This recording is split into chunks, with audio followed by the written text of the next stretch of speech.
Oke, selamat siang ya. Jadi kita mau tutorialkan bagaimana cara membaca ID dari SCU Yamaha ini, ataupun bagaimana cara mengcopy ID ini dari satu SCU ke SCU lain. Jadi ada dua protokol berbeda ya. Itu yang harus kalian semua pahami. Yang pertama, kita lihat dulu menunya. Jadi di menu Yamaha itu teman-teman bisa masuk ke sini ya. Ada Yamaha dan Suzuki. Silahkan pilih salah satu. Misalnya motornya Yamaha pakai Yamaha, Suzuki pakai Suzuki. Kemudian kita juga ada menu untuk copy EEPROM ya. Jadi copy EEPROM 24C04. Jadi cukup lebar data yang bisa dibaca dan dipindahkan karena kita setting di C04. Kalau 02 datanya lebih sedikit ya. Jadi kita setting di 2404. Oke, selanjutnya kita coba terlebih dahulu ke sini.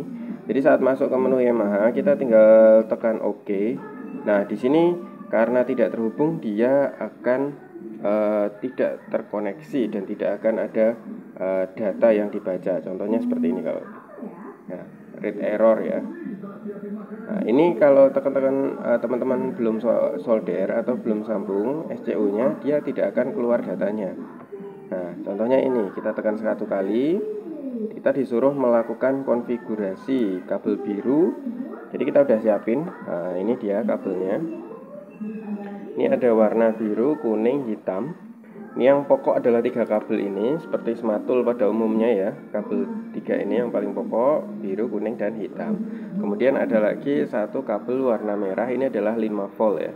Jadi ini plus 5 volt, kemudian yang hitam ini adalah massa, kemudian biru dan kuning itu adalah SDA dan SCL. Nah, seperti ini. Jadi secara konsep bisa nggak untuk mengcopy EEPROM dari Speedo? Ya bisa saja, tapi tidak kita sarankan ya, karena kita setupnya di memori 24C04 ya. Nah, beberapa Speedo ada yang menggunakan memori lebih besar. Oke, lanjut. Jadi untuk penggunaannya, kalau kita hanya ingin membaca, ini kan kalau kita tekan lagi dia akan membaca ID ya. Nah, karena belum ada ID maka dia akan 0. Oke, untuk membaca kita bisa membuat konfigurasi pakai soket ya. Pakai soket di sini kita pakai tegangan 12 volt dari DLC yang di motor. Nih, DLC yang dari alat ini. Jadi kita switch saklarnya itu kita posisikan ke on begini. Ya, ke on itu berarti ada tegangan 12 volt masuk ke sini, ke SCU. Cuman tegangan itu belum bisa digunakan sampai tombol atau switch knob-nya itu ditekan. Nah, ini pada switch knob ya. Teman-teman bisa lacak sendiri posisi switch knob-nya. Jadi ini switch knob-nya ini kita hubungkan ke massa. Jadi ini massa ya. Ini massa nih. Ini massa, di sini massa atau minus baterai ya.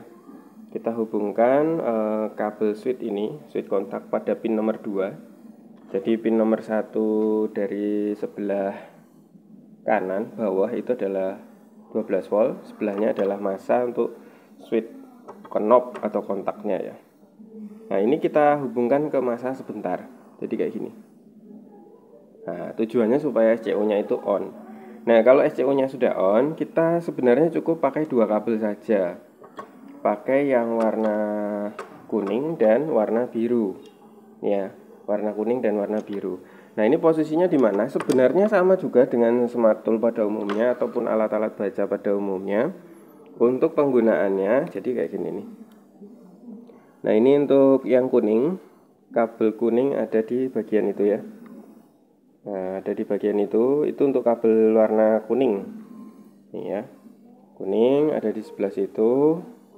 Kemudian yang biru, nah, biru ada di bawah sini.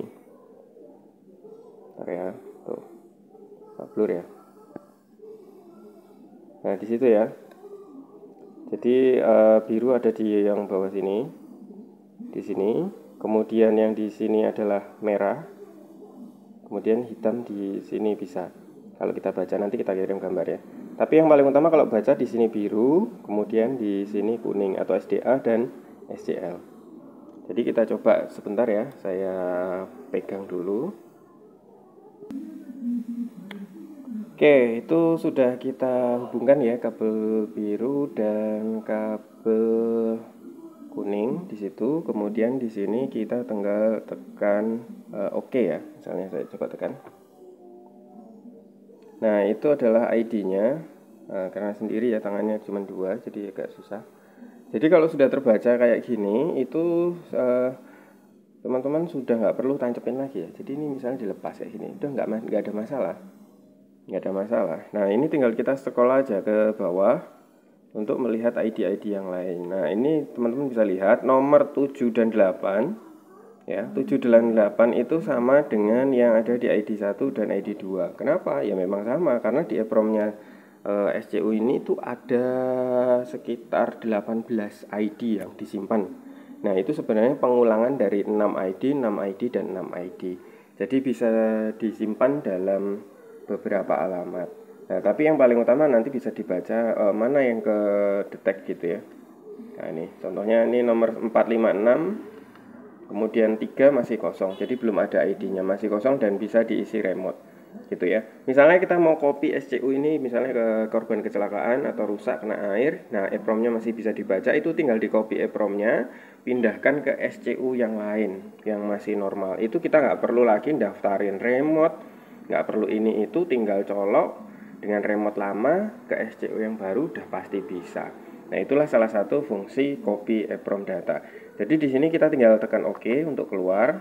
Jadi kalau kita tekan lama dia akan membaca ya langsung ya tuh. Nah, kita tekan 1 kali. Nah, kayak gitu. Tekan lagi untuk memulai. Nah, terus kita bisa turun ke bawah. Nah, kalau copy EPROM, di menu copy EPROM itu ada sedikit perlakuan yang berbeda ya rekan-rekan ya. Jadi perlakuan yang berbeda itu adalah kabel kuning tetap di bagian sini. Ya, tetap di atas sini. Kemudian biru tetap ada di sini seperti di Sematul. Kemudian kabel hitam seperti Sematul di sini. Bentar. HP-nya ngebug. Nah, di sini. Di sini ya. Ini warna hitam di sini. Jadi untuk kabel warna hitam di sini letaknya di kabel ya di jalur ini ya. Nah, ini white protocol di sini.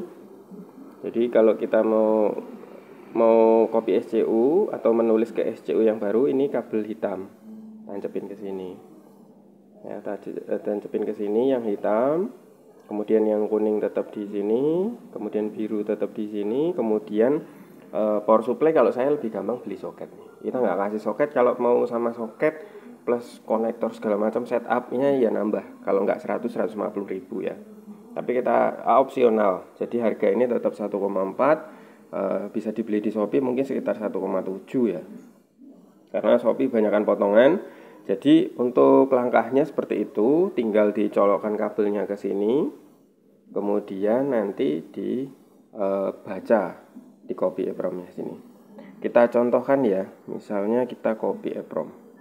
Nah, misalnya kita copy EPROM, tak bikinin dummy-nya aja biar nggak megangin aku. Nah, ini kita udah punya EPROM. Nah, ini EPROM. Kita colokin di sini. Nah, bentar ya. Udah kita colokin ke EPROM, misalnya udah colok ya. Kemudian kita copy EPROM data, copy EPROM. Nah, kita akan diminta untuk konfigurasi ini. Kemudian kita OK.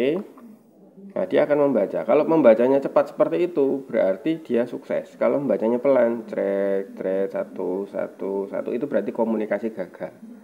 Ya, tidak bisa tidak saudaranya tidak tepat mungkin ya. Terus lepas EPROM yang lama, pasang EPROM yang baru, kita OK. Pastikan koneksi OK, press OK to write atau press OK untuk menulis. Kita klik OK. Nah, dia akan cepat ya gitu. Nah, kalau punya teman-teman kok nggak cepat, biasanya kalau SCU ini karena nilai EPROM-nya itu hanya separuh dari EPROM 24C04, ini dia hanya sedikit. Jadi menulisnya sekitar kecepatannya itu kalau kita baca ya, atau ini kita coba ulangi. Nah, EPROM ready, oke. Nah, saat kita klik ini pada menu ini kita write, itu persentasenya itu waktu 50 cepat, tapi 50 ke atas biasanya akan pelan. Kenapa? Karena EPROM-nya ini sudah terisi. Itu ya, file yang lain tidak masuk. Tapi nggak apa-apa, itu bisa. Hanya saat kita mau mengcopy EPROM itu menggunakan 3 pin ya, di hitam seperti yang saya sebutkan tadi di sini. Ya, hitam di sini, ini hitam, tuh kelihatan ya.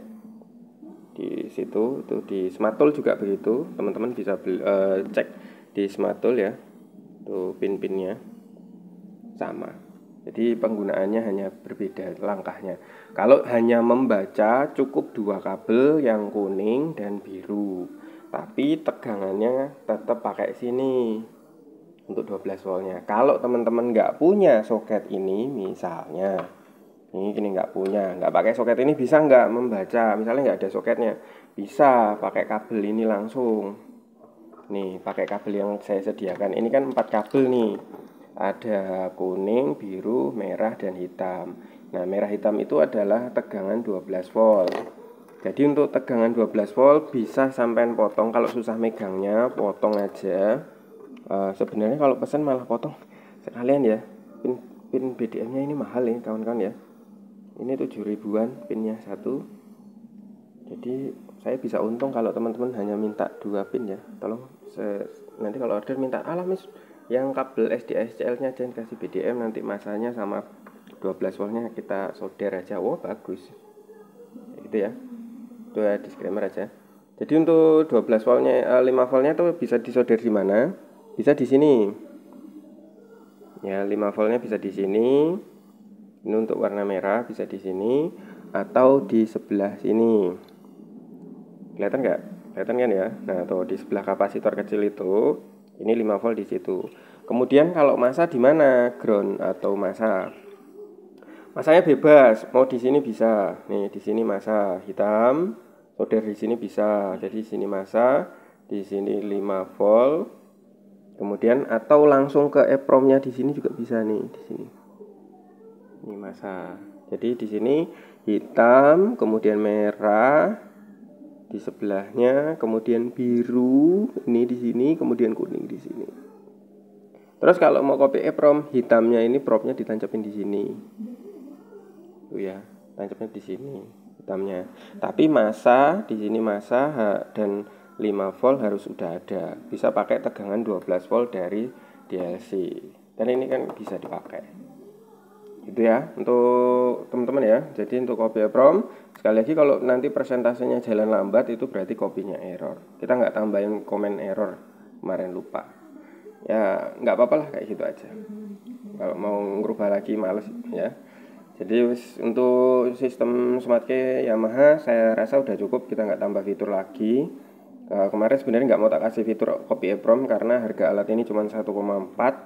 Sepertinya kurang kurang elegan lah kalau harganya terlalu murah dan fiturnya terlalu banyak.